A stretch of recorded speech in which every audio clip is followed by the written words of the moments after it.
started. We're presenting today on reading and writing powers. Molly and I went to a staff development / conference that St. Mary's was holding, and Adrian Gear, the author of these books, came and presented to us on just the nonfiction reading powers and the writing powers. We used the fiction reading powers in my grad school classes, so that's why she came and spoke to us. So I asked Molly to go to the conference with me this summer, and that's where we got the wealth of information. So hope you guys like the presentation. Okay, so one of her big takeaways is that the kids need to be thinking about what they're reading and be conscious, and that's what we always tell them anyways. So that's what metacognition is, and that you'll see that coming back around with a lot of her lessons.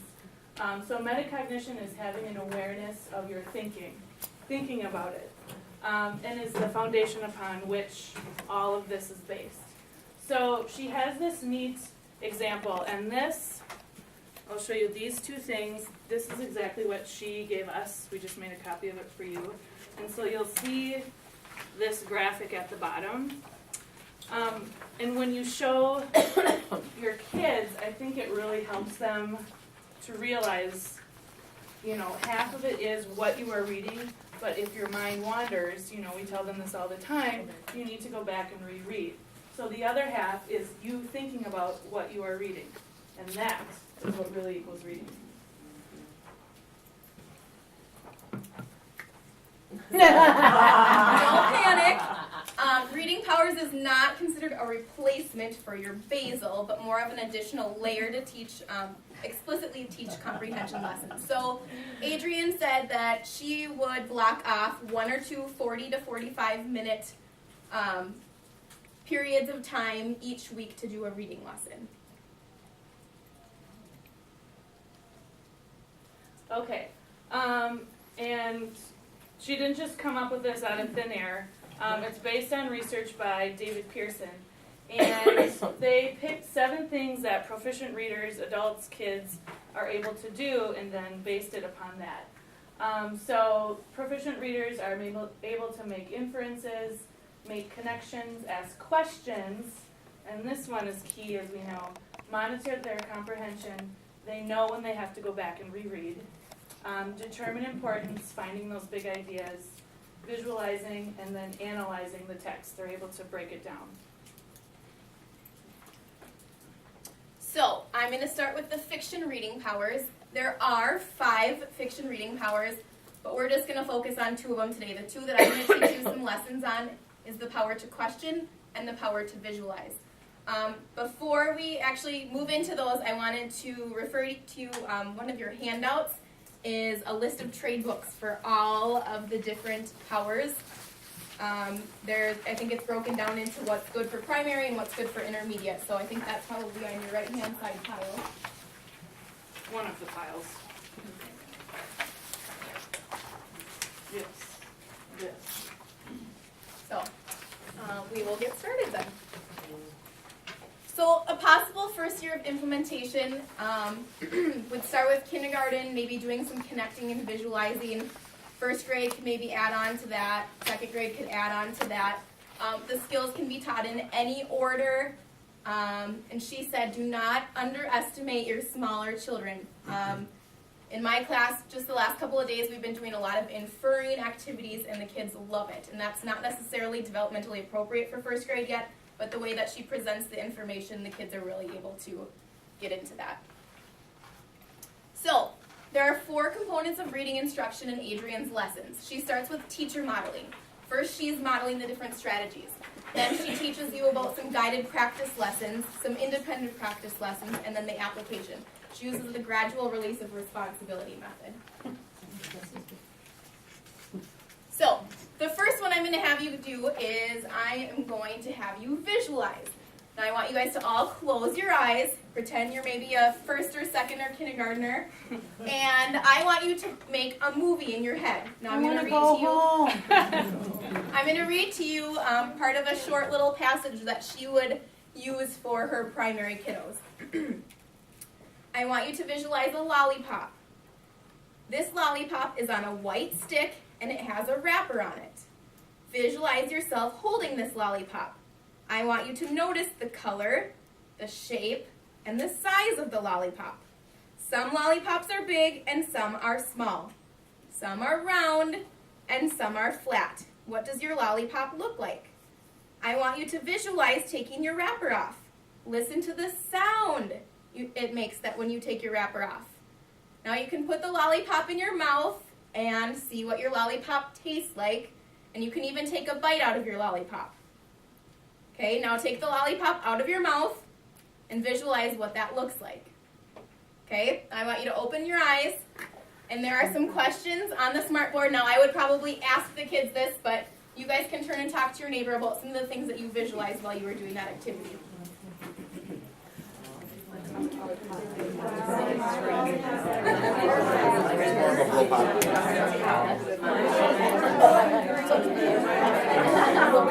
Take a bite of it.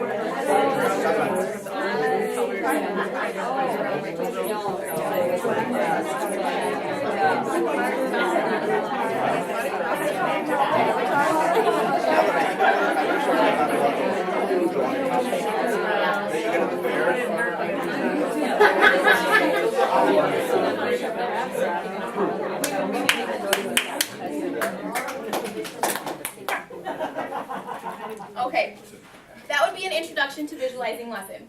Now, the second lesson that I did with my students after we did a visualizing lesson was I read a book to them.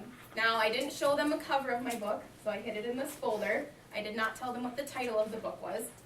And I had on the smartboard exactly this slide here, and I had 4 boxes and they were labeled.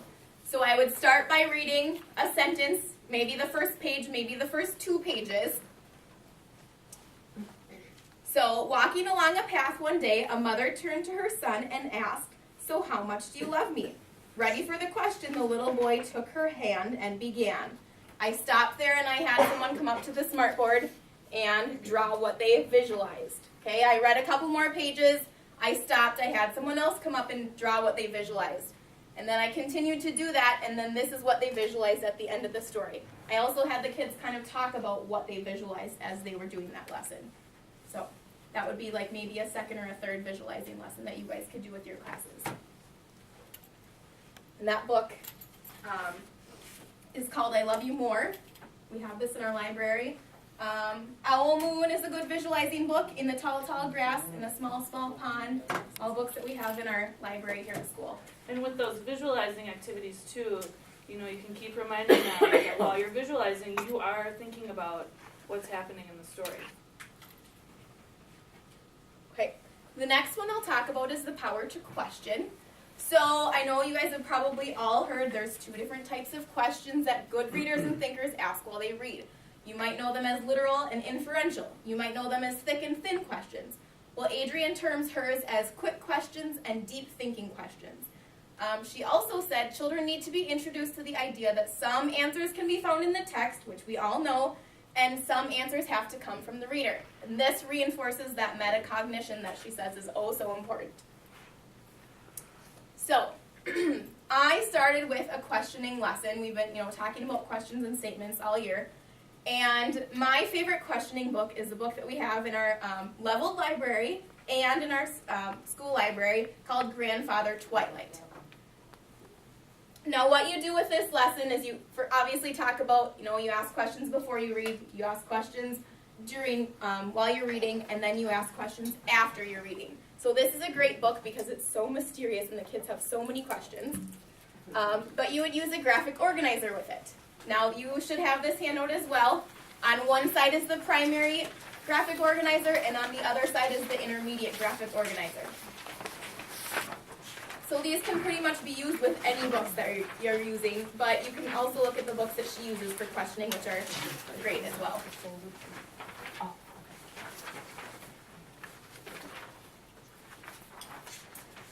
All right, so moving on to nonfiction reading powers.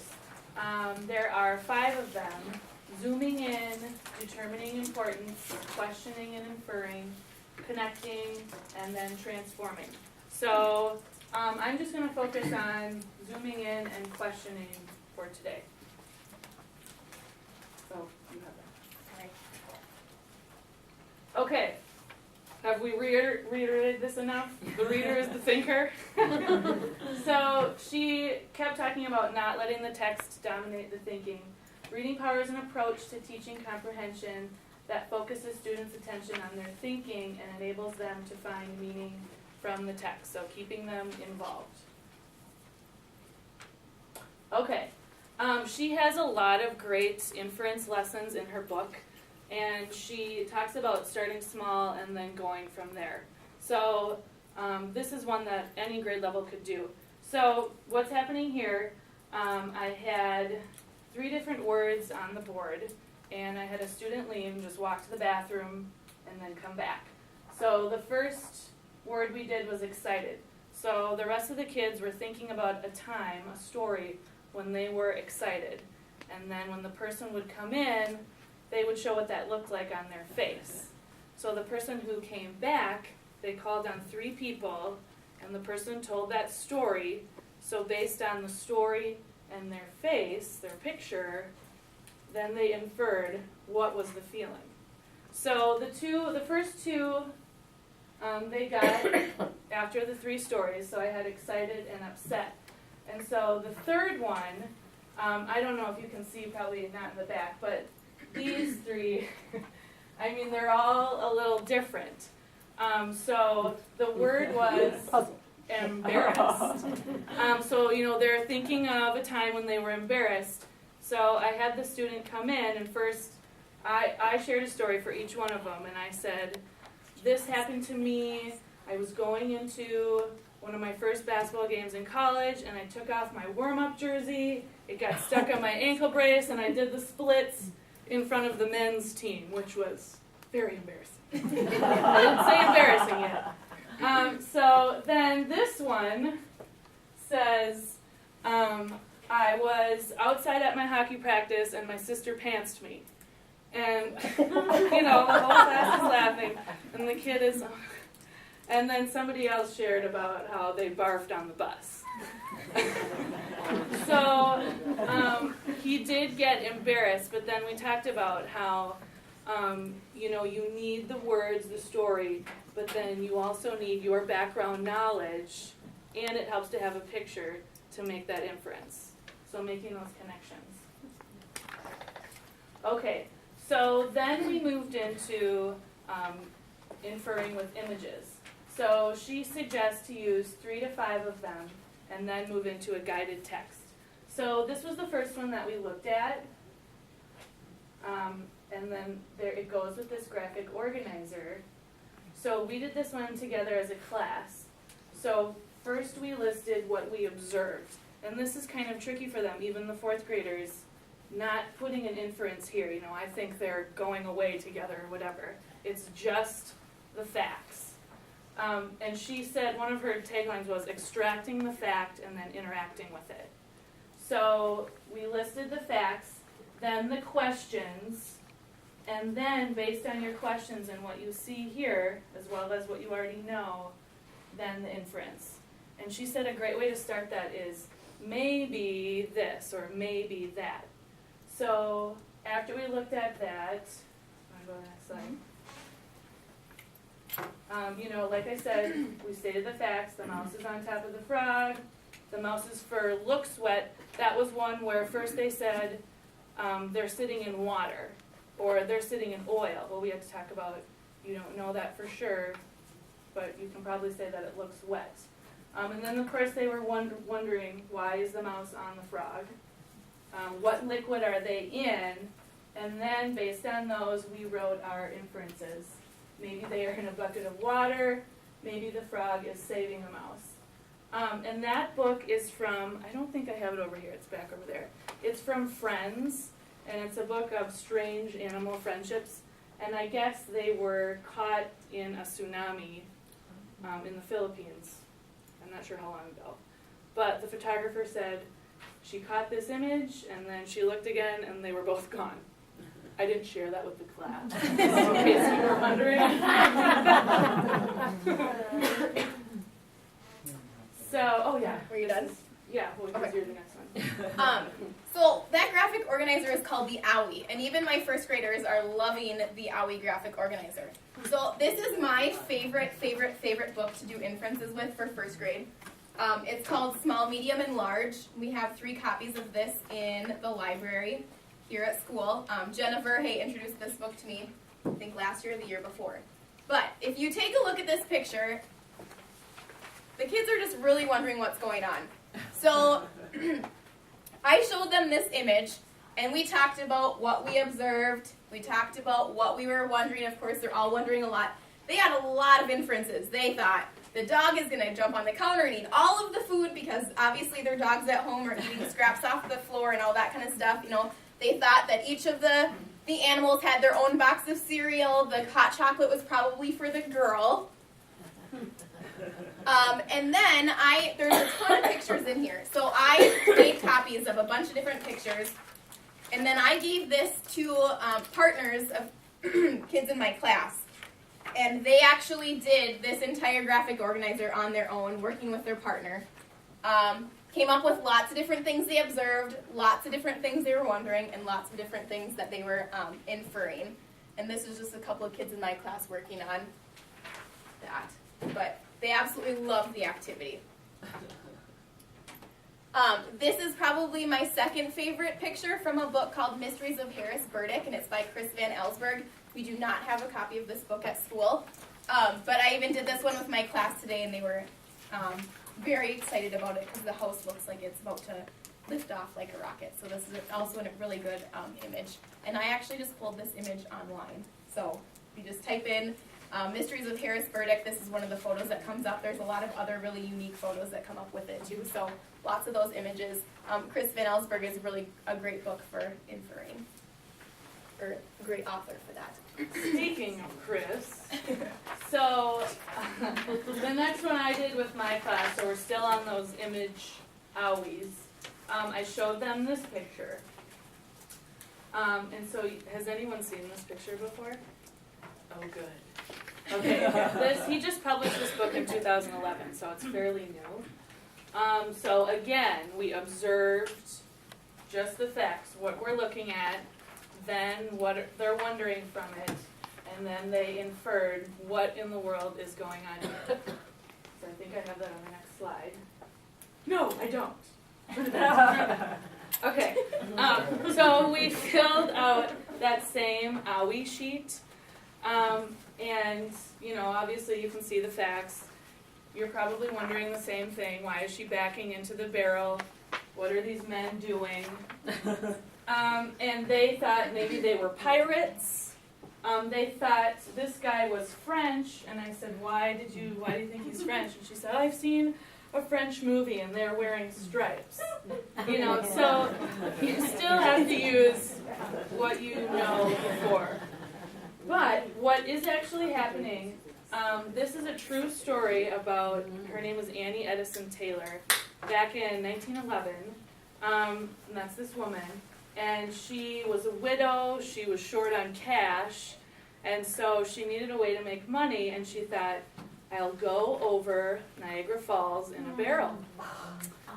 So, that is what she's doing. And then so we filled out the owie, we made our inferences, and so this is the book. This is in our library as well.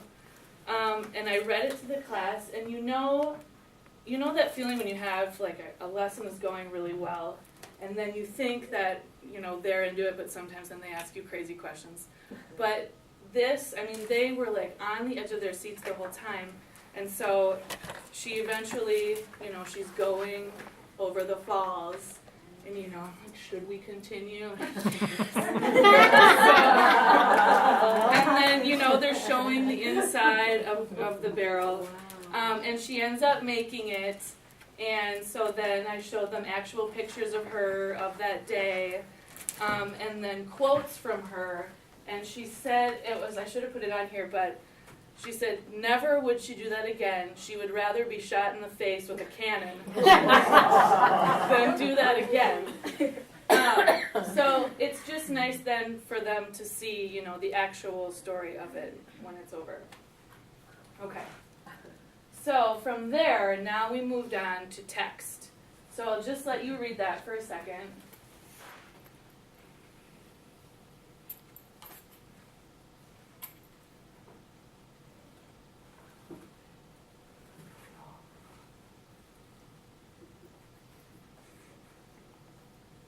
Okay, so most of us have probably heard of Ernest Shackleton, so you might be making your own inferences, but a lot of them didn't know who he was. So this was a very curious article for them. And this time we were doing the same thing, but we filled out a text graphic organizer. So I think that's on the next page. Okay, so this is one that she provides. And again, it's basically your OWI, but now you're writing down a little bit more information. The facts, what are you wondering, and then your inferences. And you could use this with the primary grades too. She suggests starting, I think she used some sort of ant book. But then we filled it out, I think that's on the next one. So, you know, now they're getting better at just the facts. So we listed those. It's going to be cold, it's going to be dark. Of course, where are they going? Will they ever come back? And then here, these were really interesting. Yeah, maybe they won't survive. And then maybe they're going to Mount Everest. Maybe they're going to Antarctica. And we talked about why do you think that they might be going there? You know, they knew that, some of them knew in Antarctica there's many months where the sun doesn't shine, or in Alaska, the same thing. So making those connections as well, you still have to use that prior knowledge as well as what you're given in the text. So it turns out that was a real newspaper article. Ernest Shackleton was going back to Antarctica, and over 500 men applied. Only 26 went, and they all survived. So that was exciting for them to hear, and then they wanted to know more about him. So it's great. Some of these things can just lead into other areas, especially those non-fiction things going to that area. Okay, so now from inferring, we're going into the power of zooming in.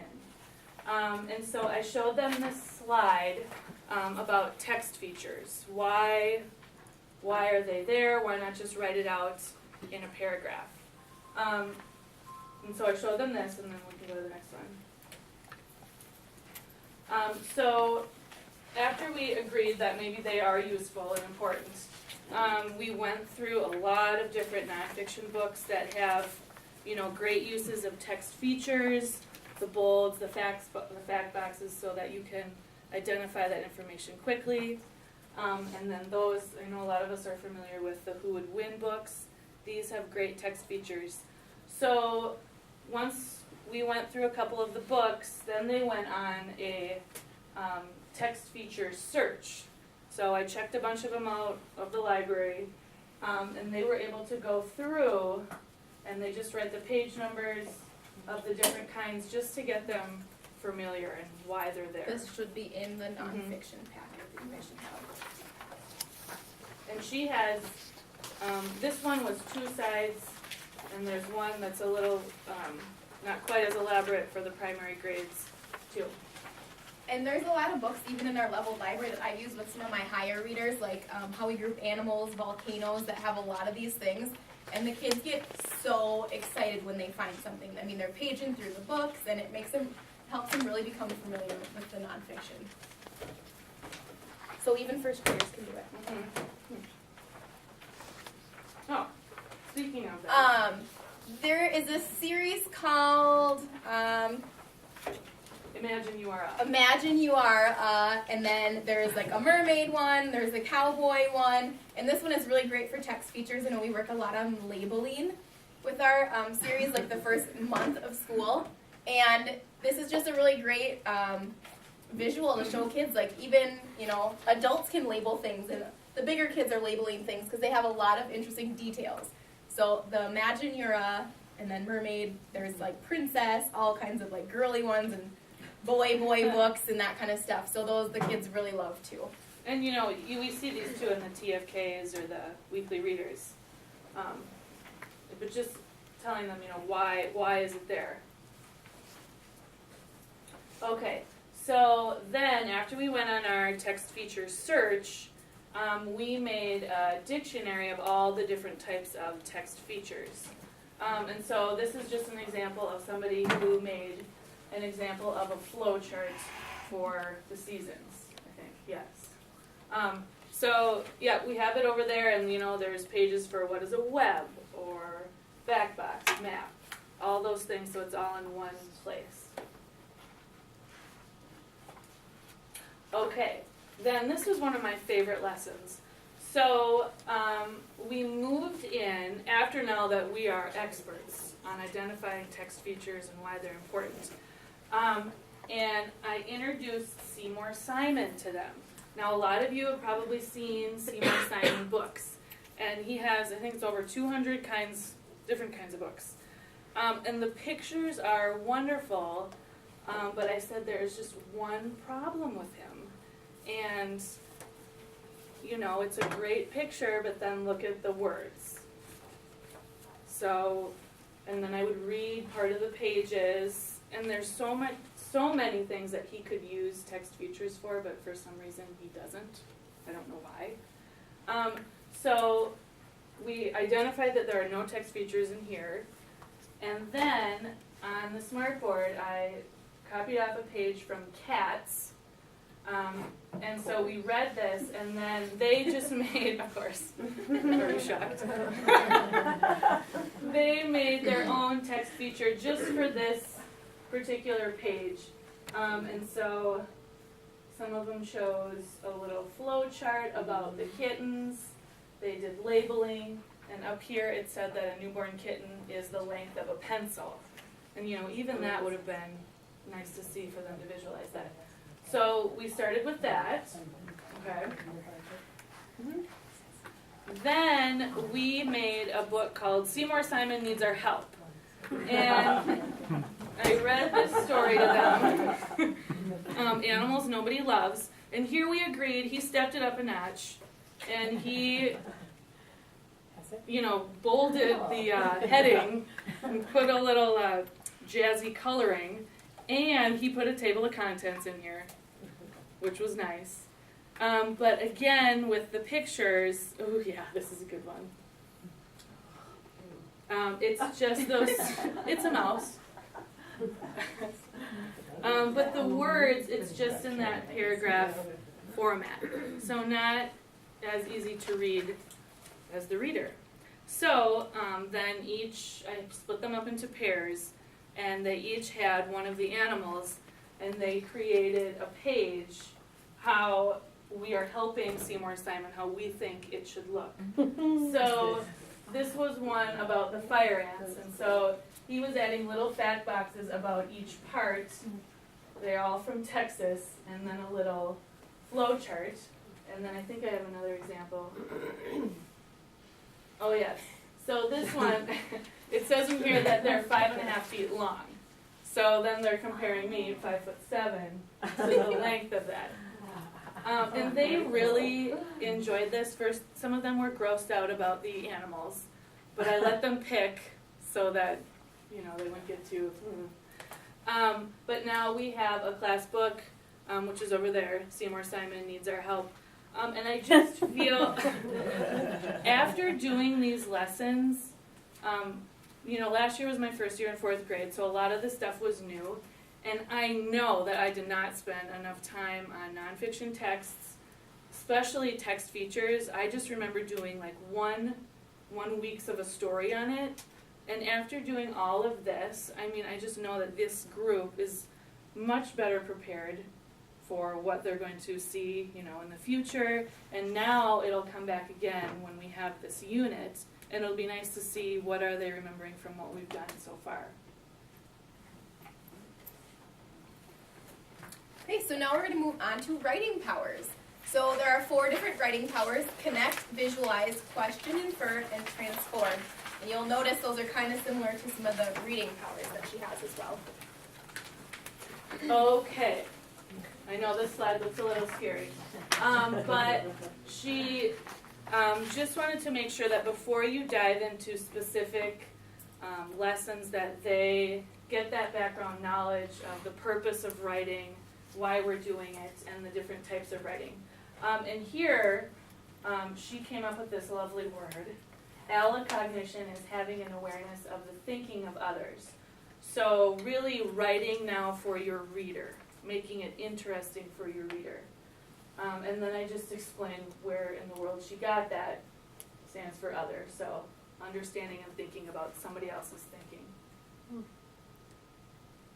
Okay, so I know a lot of us are trying to figure out how can we best put writing into our day.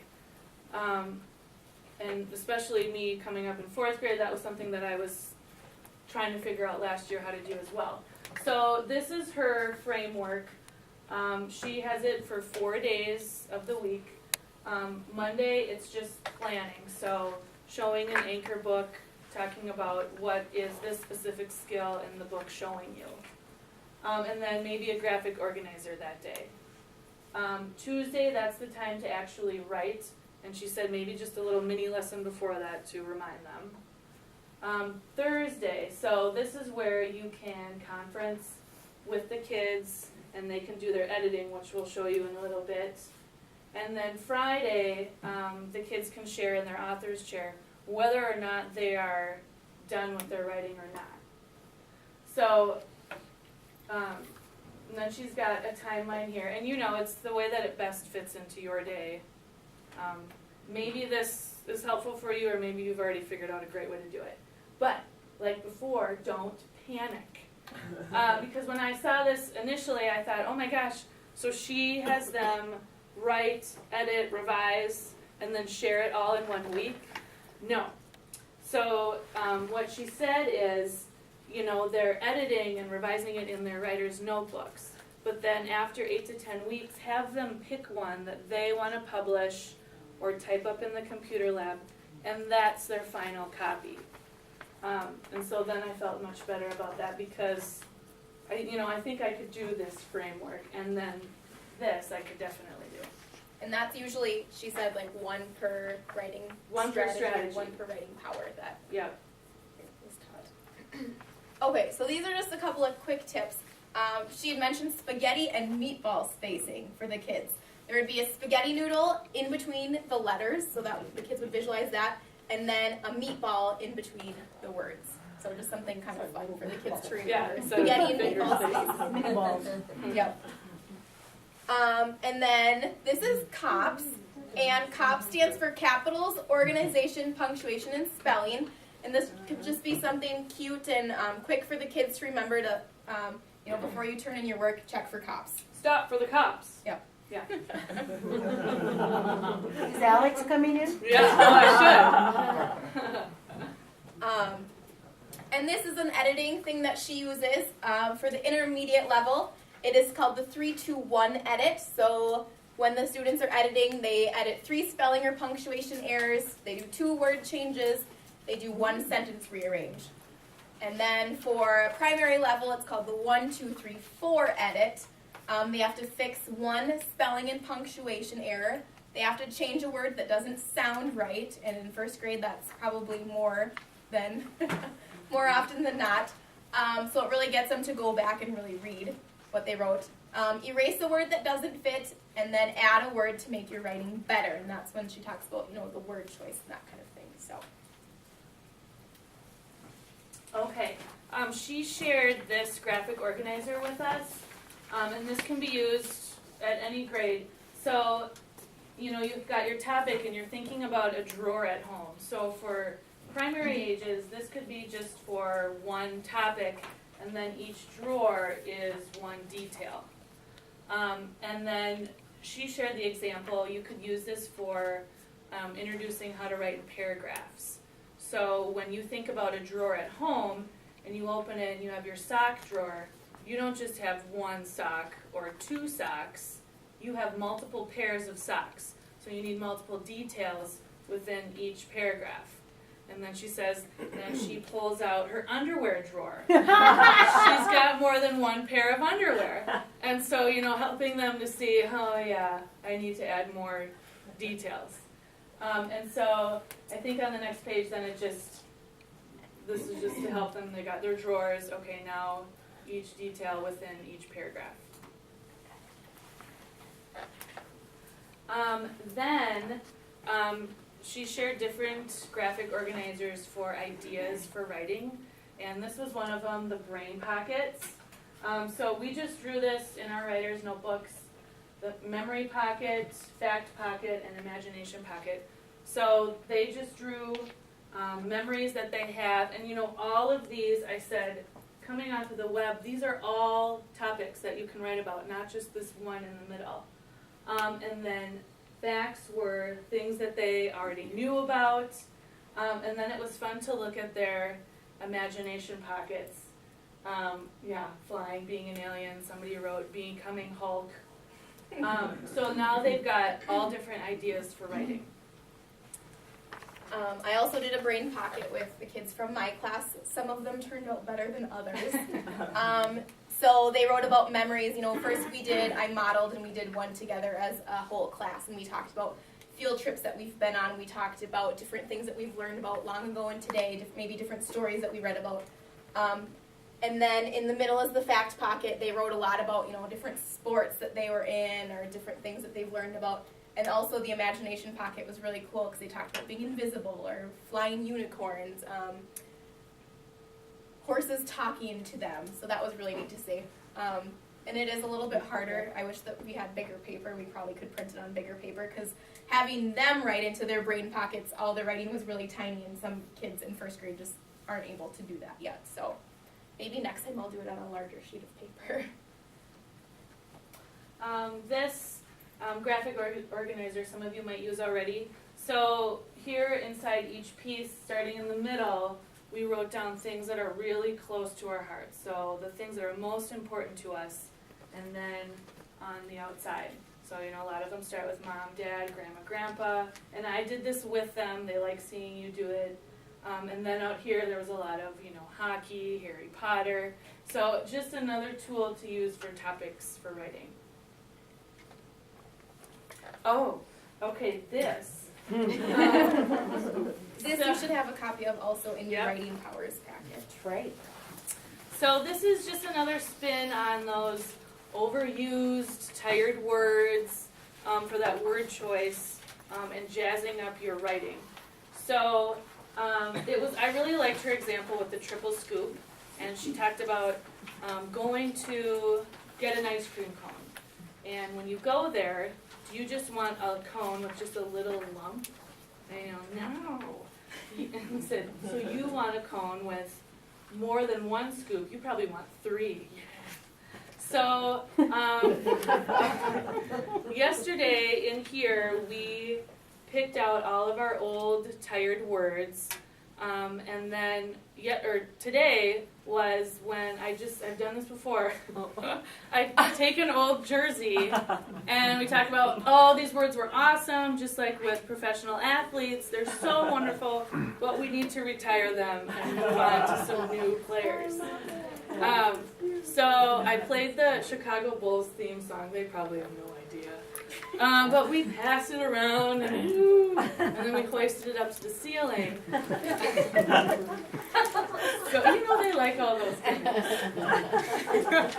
And then we thought of triple scoop words, those jazzy words to make it more interesting for your reader. And I know they latch onto that, or when you say it, fun. You can do different things with that. So this was just one of the things that she talked about, triple scoops. Do you want to tell them about what you were doing with your kids in the computer lab today? Oh yeah, so then today we were typing in these words and then using that thesaurus to look up the different kinds. And they really liked that, and then we used it in a sentence. Yeah, I walked into the computer lab during that time, and they were just so engaged, and it was so cool to see. So I won't share the rest. Okay, partner conferencing is something that Adrienne did in her class. She calls this 2 stars, a wish, and a thing. So when the kids are conferencing with each other and sharing their writing, they do a star, or 2 stars actually, and they say, I really like how you started your story. I really like this. Then they do a wish. Why don't you try this? You know, they can give an idea. And then the think is, this part reminds me of, so then they're almost doing that, the connection piece of the reading powers as well. Okay, this was an idea that she had. This book, it's called The Best Part of Me. And this, I guess, an illustrator. So she went into a classroom and she had them write about a favorite feature about themselves physically. And then she took a black and white photo of it. And so I shared this book with all of them, and it's fun for them to see, there's rhyming in here, the different word choice, and things like that. So, side note, one thing she talks about with her editing and revising is that you can't just expect them to go and revise. You need to show them examples. What does that look like within your own writing? So, when I showed them this, we read the book, and then I wrote about my favorite feature. So first we just made a list, and then I just typed it up in front of them, like they do, they just start writing. And so that was this the first day, and then we can go to the next day. So then I talked to them about revising, and what that looks like, and making it more interesting for your reader. Oh, and they really enjoyed, knowing that this wasn't my real hair color. And then about the perm that I got in 4th grade. Sorry, hair. So, it's important for them to see you writing. Yeah, rock on hair. And then how you as the teacher, we also need to revise and edit our own writing. So them seeing you do that as well, I think that makes a big difference too.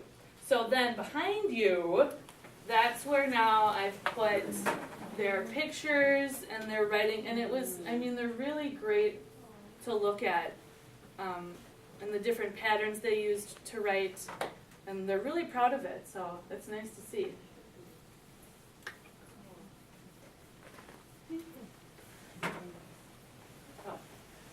Okay, this we probably should have put towards the beginning, but I put this in our writer's notebooks. It's a poem from Shel Silverstein. It's just a nice one to use, the introduction to your writer's workshop or whatever you call it, just to get them excited about writing. And she has an example in her books, writing an invitation, where in your brain, what to think, and then sending it home to your parents. Just to get them excited about writing. That's all we have for you. If you guys have questions, we'd love to answer them. Otherwise, we have lots of books you guys can look at that are on the book list. I'm going to take a look at some of Molly's class work that they did. Are there any questions at all? Is that a lot of information, probably?